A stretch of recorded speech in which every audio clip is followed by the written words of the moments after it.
Thiruvananthapuram corporation തെരഞ്ഞെടുപ്പുമായി ബന്ധപ്പെട്ട ചോദ്യങ്ങളാണ് ഇനി ചോദിക്കാൻ പോകുന്നത്.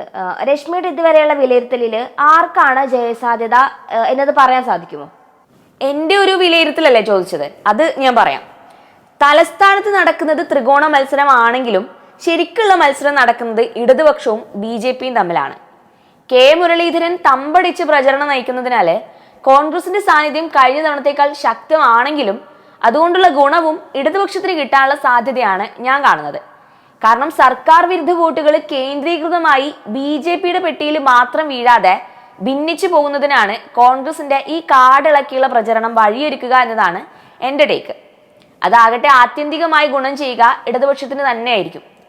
മാത്രമല്ല, വാർഡ് പുനർനിർണയം കഴിഞ്ഞതോടെ ആകെയുള്ള 101 കോർപ്പറേഷൻ വാർഡുകളിൽ 55 വാർഡുകളിലും ഇടതുപക്ഷത്തിനാണ് മേൽക്കോയ്മ ലഭിച്ചിരിക്കുന്നത്. അതും ഇടതുപക്ഷത്തിന് അനുകൂലമായ ഘടകമാണ്.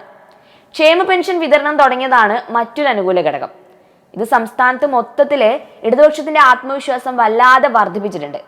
കുടിശ്ശിക ഉൾപ്പെടെ ഒരാൾക്ക് 3600 രൂപ ലഭിക്കുക എന്നത് ഇപ്പോഴത്തെ ഒരു സാഹചര്യത്തിൽ എന്തായാലും വലിയ കാര്യം തന്നെയാണ്.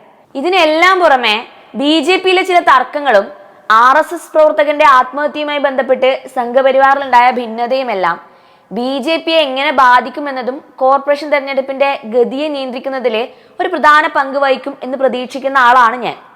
അതുകൊണ്ടാണ് ഞാൻ പറയുന്നത്, എന്തൊക്കെ വിവാദങ്ങളുടെ പെരുമഴ പെയ്താലും തിരുവനന്തപുരം കോർപ്പറേഷനിൽ ഇടതുപക്ഷത്തിന് വിജയം ആവർത്തിക്കാനുള്ള എല്ലാ സാധ്യതയും ഇപ്പോഴും ഉണ്ട്. മേയർ സ്ഥാനാർത്ഥികളുടെ കാര്യത്തിലും ഇടതുപക്ഷം തന്നെയാണ് ഒരു പടി മുന്നിലുള്ളത്. ഔദ്യോഗികമായി പ്രഖ്യാപിച്ചിട്ടില്ലെങ്കിലും SFI മുൻ ജില്ലാ സെക്രട്ടറി കൂടിയായ SP ദീപകിനെയാണ് CPM മേയർ സ്ഥാനത്തേക്ക് പരിഗണിക്കുക എന്ന വാർത്ത വന്നതുപോലും അവരുടെ അണികളിലും അനുഭാവികളിലും വലിയ ആവേശം ഉണ്ടാക്കാൻ കാരണമായിട്ടുണ്ട്. BJPയിലാണെങ്കിൽ അധികാരം ലഭിച്ചാൽ ആരാകും മേയർ എന്നതിനെ ചൊല്ലി ഇപ്പോഴേ രണ്ടഭിപ്രായം ശക്തമാണ്. മുൻ DGP ശ്രീലേഖയ്ക്കും VV രാജേഷിനും വേണ്ടി ഇരു വിഭാഗങ്ങളിൽ ചരടുവലികൾ തുടങ്ങിയതായാണ് അറിയുന്നത്. ഇനി കോൺഗ്രസിന്റെ കാര്യം പറയാം. UDFന്റെ മേയർ സ്ഥാനാർത്ഥി KS ശബരിനാഥൻ മുൻ MLA ഒക്കെ ആണെങ്കിലും സ്വന്തം പാർട്ടിയിൽ തന്നെ പഴയ പോലെ സ്വീകാര്യനല്ലെന്നതാണ് യാഥാർത്ഥ്യം. ഇനി ഇയാൾ എന്നെ പറയൂ, ഇതൊക്കെ കേട്ടിട്ട് തിരുവനന്തപുരം കോർപ്പറേഷനിലെ ആര് ജയിക്കുമെന്നാണ് തോന്നുന്നത്?